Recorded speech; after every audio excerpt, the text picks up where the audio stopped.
하나님 사랑에 대한 깨달음, 하나님 사랑에 대한 깨달음, 이렇게 제목을 정했습니다. 에베소서 3장 14절에서 19절 말씀 본문으로 하였고요. 하나님 말씀을 함께 하고자 합니다.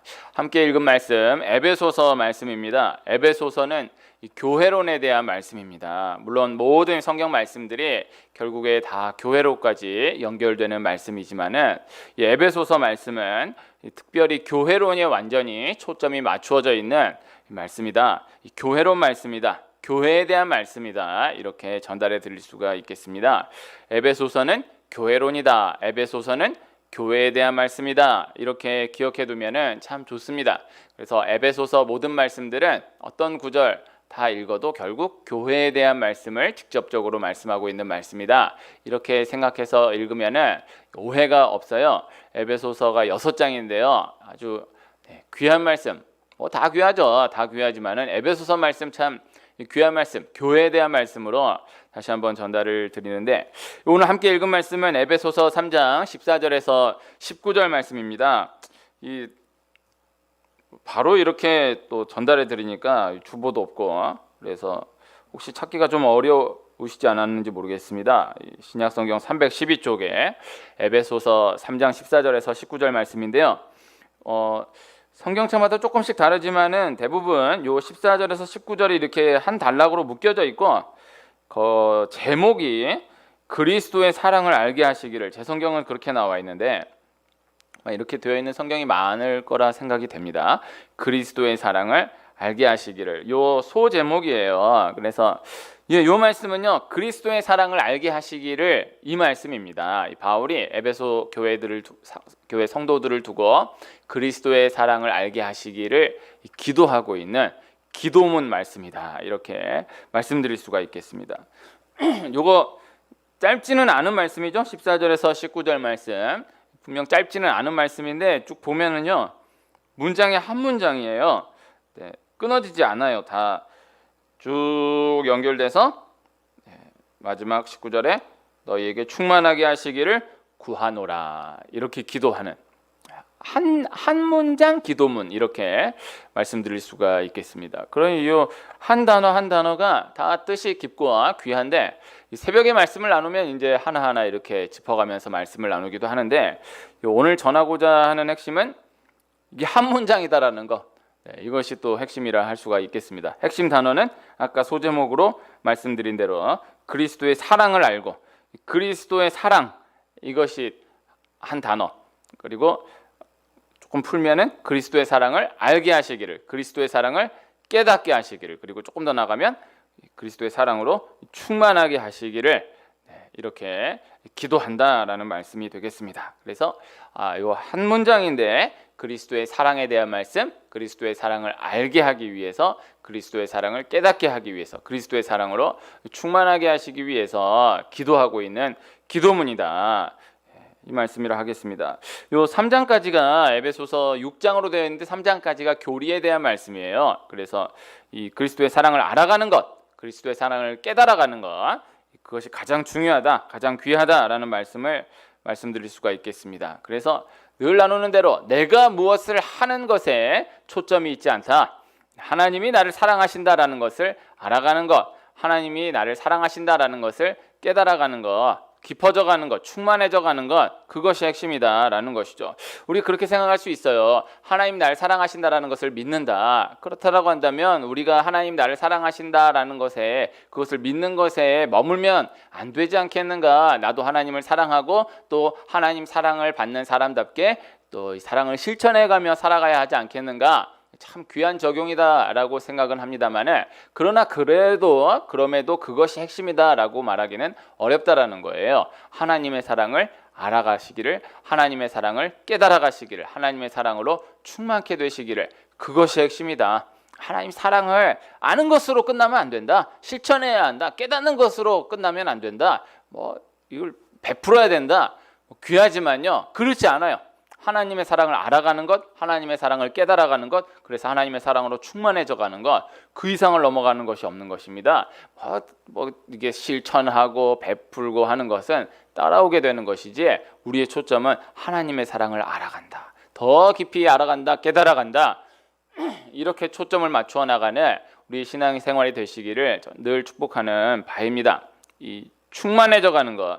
그래서 내가 사랑한다라는 것이 아닌 거예요. 내가 하나님의 사랑을 알아가는 만큼, 깨달아가는 만큼, 또 내 안에 하나님의 사랑이 충만해져 가는 만큼 나도 사랑하게 되고 또 사랑을 베풀게 되는, 사랑을 실천하게 되는 인생을 살아가게 된다라는 말씀을 늘 전달해 드리는 바입니다.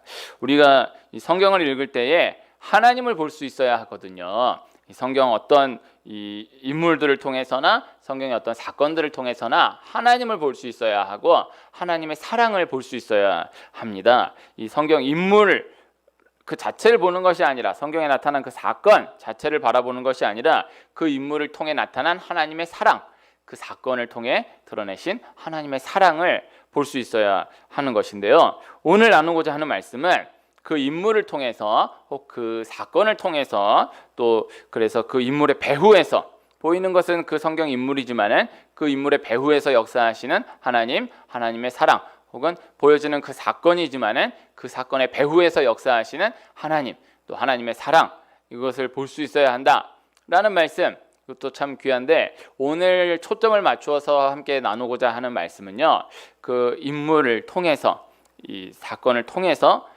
예표로 나타나신 하나님의 사랑을 나누고자 하는 거예요. 몇 가지 예를 통해서 그 하나님의 사랑을 더 생각해보고, 또 하나님의 사랑을 또 오늘 한 걸음 더 깊이 알아가는 축복이 있기를 축원합니다.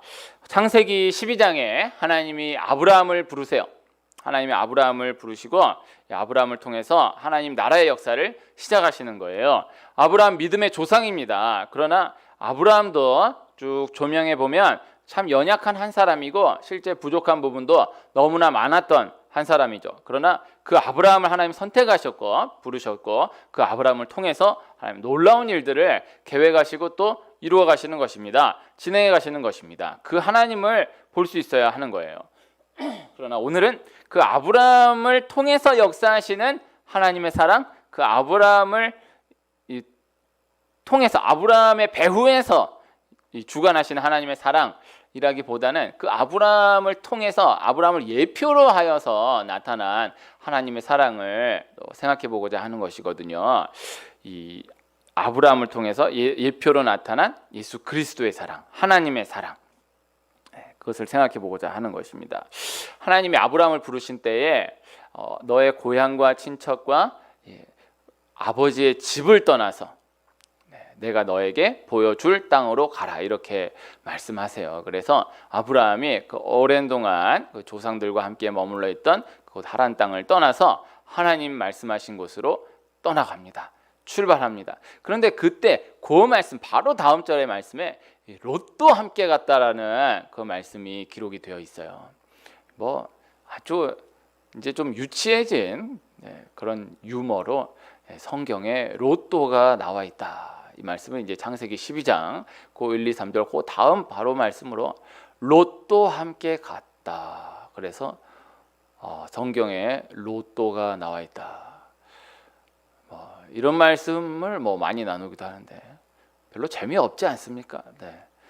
어쨌든 근데 이제 롯도 함께 갔다라는 그 말씀이 중요해요. 아브라함이 고향과 친척과 아버지의 집을 떠나서 가라고 하나님께서 분명히 말씀하셨기 때문에 떠나가는 게 맞거든요. 그래서 롯을 함께 데리고 가면 안 돼요. 하나님의 온전한 순종은 그냥 사라와만 함께, 그 안에 사라와만 함께 하나님은 어디로 가라 하시든 그 말씀 의지하여서 떠나가는 것이 맞는 것인데 롯을 함께 데리고 갔어요. 이것은 요 자체만 놓고 보면 이 아브라함이 롯을 함께 데리고 간 것은 하나님의 순종의 결과이다, 이렇게 보기에는 어려운 것입니다. 온전하게 순종한다라고 봤다라고 하면 하나님 말씀하실 때 아브라함이 사라만 데리고 탁 나가는 것이 하나님 말씀 의지하여 전진하는 것이 맞았어요. 그것이 온전한 순종인 거예요. 그것은 분명한 것인데, 그러나 이 아브라함이 롯을 데리고 함께 떠나는데 그 이후의 말씀을 보면요, 이 롯이 그 말씀 그 구간 가운데에서 절대 비중이 없는 역할을 차지하고 있지 않아요. 사실 그 아브라함 이야기 가운데 아주 상당한 상당한 비중을 차지하고 있는 인물이 이 롯인 것을 볼 수가 있는 것입니다. 이 아브라함 이후의 모든 움직임에 아주 큰 영향을 끼치게 되는 것이죠. 전달하고자 하는 것은요, 하나님은 롯에 대한 아브라함의 모습을 통하여서 우리를 향한 하나님의 마음, 우리를 향한 하나님의 사랑을 나타내시고자, 말씀하시고자 하셨다라는 것. 오늘 말씀은 이 말씀입니다. 그래서 아브라함이 롯을 데리고 떠난 것은, 그것은 하나님의 말씀에 대한 순종의 결과이다, 이렇게 보기는 어렵지만은, 그러나 이 롯을 데리고 떠난 그 상황 이후로부터 조명을 해보면 이 롯에 대한 아브라함의 그 모습들을 통해서 우리를 향한 하나님의 사랑, 우리를 향한 하나님의 마음, 하나님의 모습을 온전히 볼 수 있다라는 것이죠. 이 말씀을 오늘 전달해 드리고자 하는 거예요. 아브라함이요, 롯을 너무너무 생각하는 거예요. 이게 아브라함이 자녀가 없어서 그자 조카가 있으니까 조카 롯을 너무나 참 사랑했다, 정을 쏟아부었다, 뭐 그렇게도 볼 수가 있겠습니다만은, 그러나 또 그렇게 보기에는 너무 목숨을 걸고, 후에 이 이삭은 하나님 바치라고 하실 때 바로 바치려는데, 이 롯에 대해서는 이건 정말 그냥 조카라서 아꼈다, 이렇게 보기에는 뭐 이렇게까지는 안 해도 되지 않나 싶을 만큼의 말씀들이 너무나 쭉 이어지는 것을 볼 수가 있는 거예요. 정말 목숨 걸고 생각하면서 이 롯으로 인해서, 롯을 위하여서 움직이는 아브라함의 모습들을 볼 수 있다는 것이죠. 근데 성경은 왜 아브라함이 그렇게까지 롯을 사랑했는지, 왜 아브라함이 그렇게까지 롯으로 인하여서 그런 움직임에 많은 영향을 받게 됐는지를 설명하지 않아요. 그 이유를 설명하지 않는 것입니다. 이 예표로 나타내어 말씀하고 있는 하나님의 사랑을 볼 수가 있어야 한다라는 것이죠. 아브라함은 롯을 데리고 떠난 것, 이것은 분명히 잘못된 것이었지만은, 그러나 이 롯의 입장에서는 아브라함을 따라가서 큰 복을 받게 돼요. 아무것도 없는 롯이 그저 삼촌 아브라함 따라가서 참 큰 복을 받게 됩니다. 이 후에 보면은 이 롯하고 아브라함하고 이 헤어지기 직전에 오히려 롯의 이 재산이 더 많은 것을 볼 수 있어요. 그런데 이 롯도 소유가 많아지고 아브라함도 소유가 많아지면서, 그러나 함께하는 그 땅은 좁아서 이 롯의 이 식솔들과 아브라함의 식솔들이, 이 종들이 자꾸 부딪히는 거예요. 자꾸 다투게 되는 거예요. 그 상황 가운데에서 아브라함이 롯에게 이야기합니다. 우리가 한 친족인데 내 목자나 네 목자나 우리 서로 다투게 하지 말자. 그러면서 앞에 있는 땅을 바라보면서 롯에게, 네가 앞에 있는 땅을 보고 네가 좌하면은 내가 우하고, 네가 우하면 내가 좌하겠다. 그래서 롯에게 너가 이리로 가겠다라고 하면은 내가 그 땅을 피해서 이쪽으로 전진하고, 네가 이리로 가겠다고 하면은 내가 그 땅을 피해서 또 다른 곳으로 옮겨가겠다. 이렇게 얘기하는 거예요. 그래서 롯이 그 말씀을 딱 듣고, 아브라함의 말을 듣고 딱 보고, 딱 보는 순간 이 소돔과 고모라 땅이 너무너무 비옥하고 너무너무나 좋아 보이는지라 냉큼, 그럼 삼촌 저는 이 소돔과 고모라 요 땅으로 가겠습니다.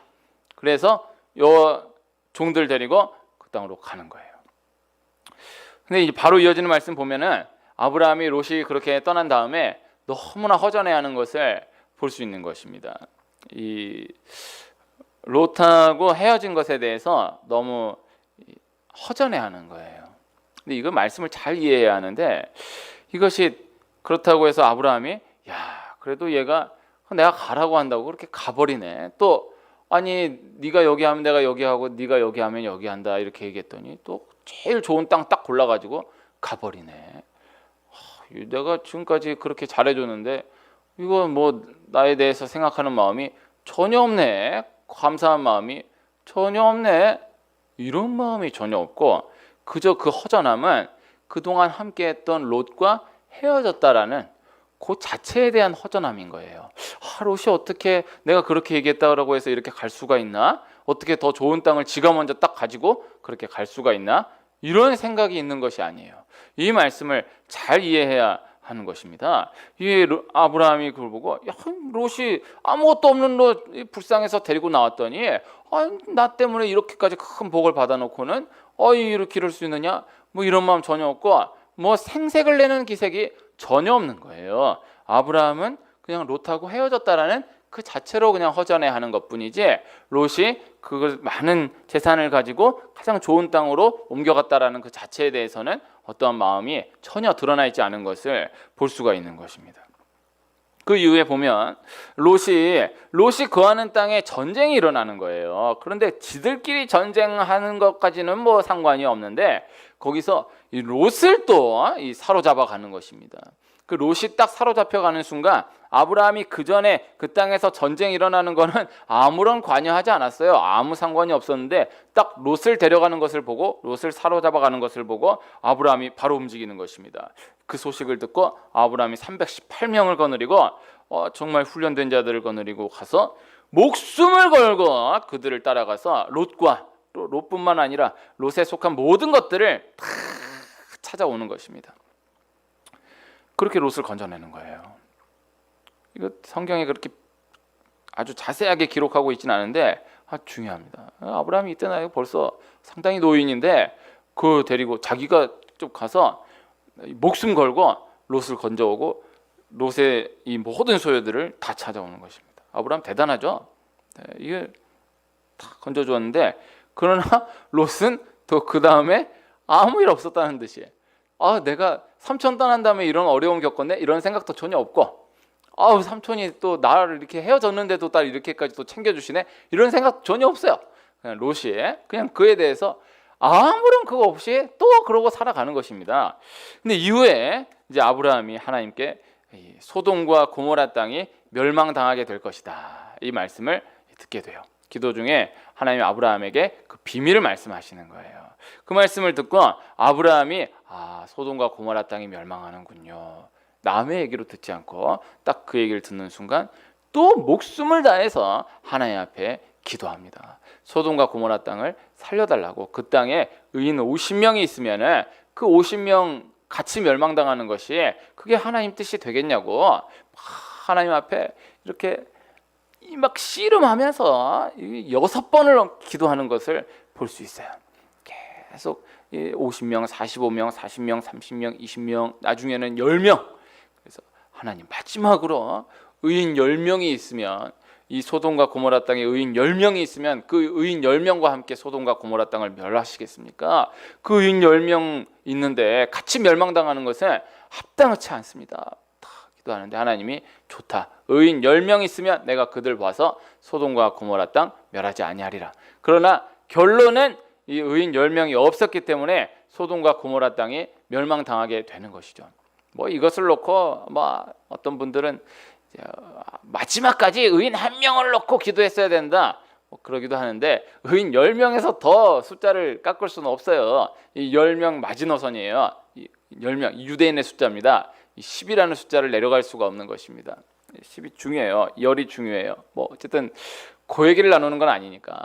근데 이제 10명을 놓고 기도했던 그 이유는 다른 이유가 없어요. 롯과 그 가정을 구원하기 위해서였어요. 아브라함은 롯과 그 가정이 소돔과 고모라 땅에 있기 때문에 이 소돔과 고모라 땅이 멸망당하면 롯과 그의 가정들도 함께 멸망당할 것을 알고 있었기 때문에 롯을 위해서 하나님 앞에 그렇게 애절하게 간절하게 중보하여 기도했던 것을 볼 수가 있는 것입니다. 롯을 위해서 기도한 거예요. 그래서 이걸 놓고 잘못 생각하면 아브라함이 이 스케일이 커서 소돔과 고모라 땅을 두고 기도했다 이렇게 볼 수 있는데 아브라함은 위대하니까 그럴 수도 있겠죠. 그러나 그렇지 않아요. 롯과 그 가정이 소돔과 고모라 땅에 속해 있었기 때문에 그렇게 하나님 앞에 애절하게 간절하게 의인 10명을 놓고 기도하기까지 하나님께 기도했던 것을 볼 수가 있는 것입니다. 결국 의인 10명이 없어서 이 소돔과 고모라는 멸망을 당하게 되는데 그러나 그 직전 여기까지도 이어지는 말씀 보면 정말 이 생명을 건 아브라함의 기도를 통해서 결론은 소돔과 고모라 땅은 망했지만 멸망당했지만은 롯은 그곳에서 구출받게 되는 거예요. 건진받게 되는 거예요. 그래서 어렵게 구원받게 되는 것입니다. 이 하나님이 이 아브라함이 대접했던 이 천사들을 통하여서 그 천사들로 하여금 그 땅에서 소돔과 고모라 땅에서 롯을 구원해내는 거예요. 이거 또 말씀도 보면 하나님이 천사들을 통해서 롯을 구원해내셨구나 이렇게 볼 수 있는데 그렇지 않아요. 하나님 아브라함 통해서 아브라함으로 인하여서 천사들 보내시사 건져내게 하신 거예요. 그 천사들도 또 아브라함이 있었기 때문에 그 롯을 건져낼 수 있었다라는 것을 생각해 볼 수가 있는 것입니다. 롯은 소돔과 고모라 땅에 또 그렇게 자기가 좋다고 해서 가고 또 그곳에서 계속해서 동화되면서 그곳에서 쭉 파묻혀 살던 그 자신만 딱 건진받고 소돔과 고모라 땅은 딱 멸망당했다라는 것을 보면서도 어떤 영적인 생각을 갖지 못해요. 아무것도 모르고 아무 생각이 없어요. 내가 너무 세상적으로 무언가를 선택했구나 이런 생각은 뭐 당연히 없고 내가 아브라함이 삼촌이 그때 그렇게 말씀하셨을 때 그러나 아브라함을 떠나서는 안 되었던 거구나, 삼촌의 은혜를 생각했어야 되는 거구나 이런 생각이 전혀 없고 내가 그렇게 또 그 땅 전쟁이 일어났을 때 삼촌이 목숨을 다해서 나를 건져 주었던 거구나 이것도 전혀 없고 마지막 소돔과 고모라 멸망당할 때에 우리 삼촌 기도해 주셔서 아브라함의 기도로 내가 이렇게나마 정말 지푸라기 같은 구원을 받게 되었구나 이런 생각이 전혀 없어요. 그냥 그러고 롯의 이야기는 끝나요. 이게 아브라함으로 인하여서 그만큼 복받았던 것이다라는 생각도 없고 또 소돔과 고모라 땅 좋아가지고 훌쩍 떠나고 또 아브라함이 자기는 훌쩍 떠났지만은 아브라함은 자기를 못 잊고 자기가 사로잡혀 갔다는 소식을 듣고 아브라함이 목숨 걸고 구해줬다라는 생각에 그에 대한 감사함 전혀 없고 또 이 소돔과 고모라 땅 좋다고 계속해서 동화되어 살고 또 마지막 멸망당할 때 아브라함이 그 모르는 곳에서 하나님께 그렇게 애절하게 중보기도했다라는 것도 모르고 또 그냥 중보기도한 정도가 아니라 결국 그 기도를 통하여서 실제적인 아브라함을 통한 하나님의 역사로 이 롯이 그렇게 구원함을 받았다라는 것도 전혀 생각하지 못해요. 감사함도 전혀 없어요. 뭐 감사하는 거는 뭐 당연히 전혀 없고 하여튼 뭐 이런 데 대한 생각 자체가 전혀 없는, 그러니까 이 생각을 전혀 못하는 거예요. 롯이 자기가 어떻게 이렇게 걸어왔고 어떻게 이렇게 누력이 되었고 또 어떤 과정을 해서 이렇게 또 죽을 고비에 살아났고 결국 그 자기 머무는 그 모든 땅은 다 멸망당하는데 자기는 어떻게 구원받, 이런 거에 대한 생각이 전혀 없는 거예요. 그냥 아무것도 모른 채 끝까지 아무것도 모른 채 그냥 구원받고 끝나요. 그렇게 사라지는 거예요. 그러니까 아브라함은 그러한 롯에 대해서 전혀 어떤 서운함이나 어떤 알아주기를 바라는 마음이 전혀 없는 것입니다. 그냥 롯이 잘 되기를 바라는 것뿐이에요. 그냥 롯이 구원받으면 그걸로 된 거예요. 아브라함 참 착하구나, 아브라함 참 귀하구나, 혹은 아브라함 왜 그렇게까지 했지 이해가 안 되는구나, 그 얘기가 아니라 중요한 것은 하나님은 그 롯을 향한 아브라함을 통해서 우리를 향한 하나님의 사랑을 우리에게 나타내 보이시고자 하셨다라는 것, 오늘 이 말씀을 전달해 드리고자 하는 것입니다. 새벽에 요셉 말씀을 함께 하고 있는데요. 요셉이 형들에게 미움받았잖아요. 시기 질투 받았잖아요. 그냥 미움받은 정도가 아니라 이 형들로 인해서 이 애굽의 종으로 팔려가게 됩니다. 구덩이에 던져졌다가 종으로 팔려지게 되고 또 이후에 말할 수 없는 과정을 지나서 결국 요셉이 애굽의 총리가 되었습니다. 총리가 되어서 자신을 팔았던 형들을 20년 넘은 만에 다시 만나게 되는데, 그러나 요셉은 형들을 용서하는 거예요. 그리고 이 아버지와 형들 모든 가족들이 다 애굽으로 옮겨오게 되는 것이죠. 그 큰 흉년 기근 가운데에서 요셉 한 사람으로 인하여서 요셉의 모든 가족들, 야곱의 모든 가족들이 다 70명의 가족들이 건진받게 되는 것입니다. 그리고 이 아무런 어려움 없이 지내게 되고 또 그 이후에 이스라엘이란 나라로 이루어지기까지 역사를 요셉을 통하여서 하나님께서 이루어 가셨던 것이죠. 이 새벽에는 이제 형들을 초점으로 해서 말씀을 더 살펴보았었는데요. 그러나 그 말씀 구간에서 형들의 관점보다 더 중요한 것은 이 모든 이야기 가운데서의 이 요셉에 대한 이해인 것입니다. 요셉이 형들을 사랑했어요. 형들이 자신을 그렇게까지 미워했는데 그걸 전혀 모르고 사랑했어요. 자기 옷 벗기고 구덩이에 던지고 또 애굽의 종으로 팔리는데도 그 직전까지도 요셉은 형들이 자기를 미워하니까 어떤 어려움을 가져다 줄 수 있다 이런 생각이 전혀 없고 형들이 나를 미워하니까 조심해야지 이런 생각도 전혀 없어요. 그냥 요셉은 형들을 사랑하는 거예요. 좋아하는 거예요. 그저 마냥 좋아하고 마냥 사랑하는 거예요. 근데 중요한 거는 애굽에 팔렸잖아요. 보디발의 종으로 팔렸잖아요. 그 이후의 모습에서도 내가 나는 그런 생각 전혀 못했는데 형들이 나를 그렇게까지 미워했다는 말인가? 아니 그래도 미워했으면 미워했지 어떻게 날 이렇게까지 할 수 있단 말인가? 이런 데에 대한 생각이 없어요. 그냥 그냥 그에 대해서도 형들에 대해서도 그 마음에 막 이런 게 일어나고 이런 게 전혀 없어요.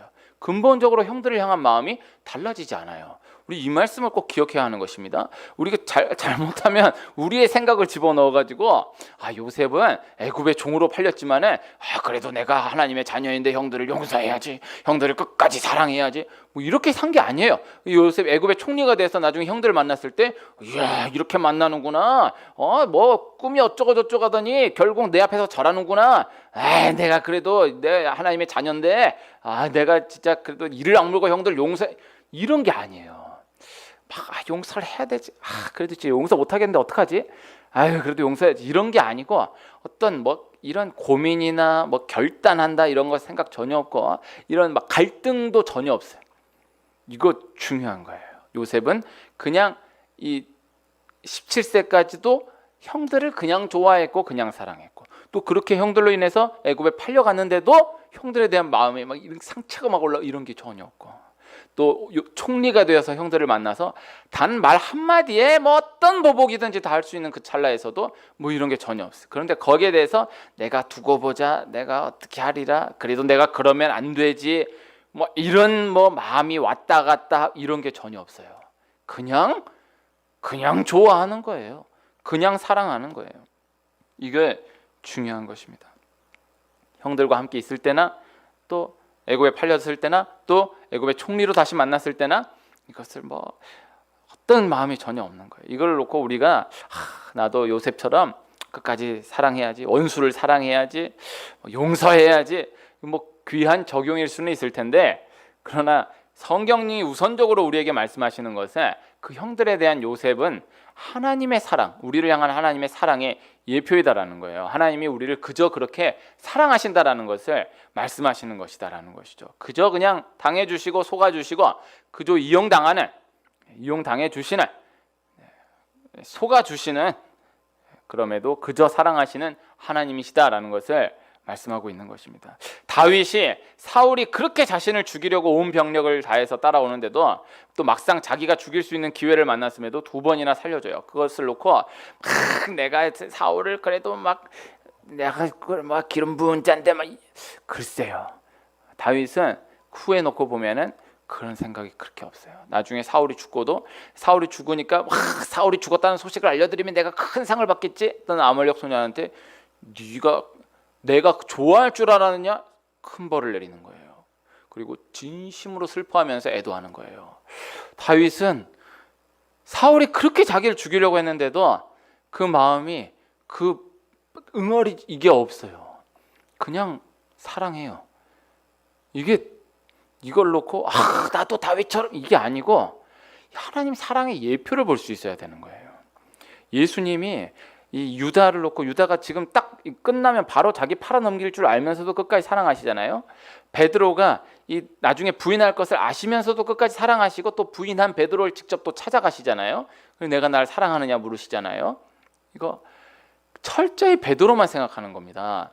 스데반이 나중에 이 죽을 때 그들을 위해서 기도하면서 죽어요. 예수님이 십자가에 못 박혀 계신 상황 가운데에서 그 앞에서 자신을 그렇게 십자가에 못 박고 힘들게 했던 그 사람들을 놓고 기도하면서 죽어요. 내가 예수인데, 내가 하나님의 아들인데 그래서 기도하고 죽어야지, 이게 아니에요. 그냥 사랑하시. 내가 그래서 끝까지 사랑해야지, 이게 아니에요. 그냥 사랑하신 거예요. 이 스데반의 마음이 그 예수 그리스도의 마음이 이어진 거예요. 전해진. 스데반 자기 마음이 아니에요. 내가 그래도 초대교회 집사인데 끝까지 이를 악물고 사랑해야지, 용서, 이게 아니에요. 그냥 이게 이렇게 전이 된 거예요. 이게 성경에 나타난 하나님의 사랑의 예표를 볼 수 있어야 하는 것입니다. 하나님은 우리를 그저 사랑하신다, 마냥 사랑하신다라는 것. 그래서 우리가 무엇을 해야 한다라고 한다면 이 사랑을 계속해서 알아가야 한다, 깨달아가야 한다. 오늘 요 짧은 시간 그만큼 하나님의 사랑을 한 걸음 더 알아가는 것뿐이다, 깨달아가는 것뿐이다. 내 안에 하나님의 사랑이 충만하게 됨을 또 한 걸음 경험해 나가는 것이다. 이 말씀인 것입니다. 이 롯의 관점에서 아브라함의 은혜를 알아야 된다. 요셉 형들 관점에서 이 요셉의 용서를 기억해야 된다. 이 사울이 다윗이 살려준 용서를, 이 다윗의 이 은혜를 기억해야 된다. 이게 아니고, 이것보다 더 중요한 것은 그것을 통한 하나님의 사랑을 깨달아가야 된다. 알아가야 한다. 그 하나님의 사랑을 충만함을 받아들여야 한다. 내가 사랑할 수 없고 내가 용서할 수 없고 내가 섬길 수 없습니다. 그저 그 크신 하나님의 사랑, 아무 이유 없이 그냥 그저 사랑하시는 하나님의 사랑을 더 알아가는 만큼 깨달아가는 만큼 넘쳐나게 되는 것이다. 하나님이 그저 나를 사랑하신다. 하나님이 그저 우리 한 분 한 분을 너무나 사랑하신다라는 말씀, 또 오늘 말씀으로 전달해 드리며 우리 분량 가운데 그 사랑이 계속해서 눈뜨며 전진하는 은혜가 있기를 축원합니다.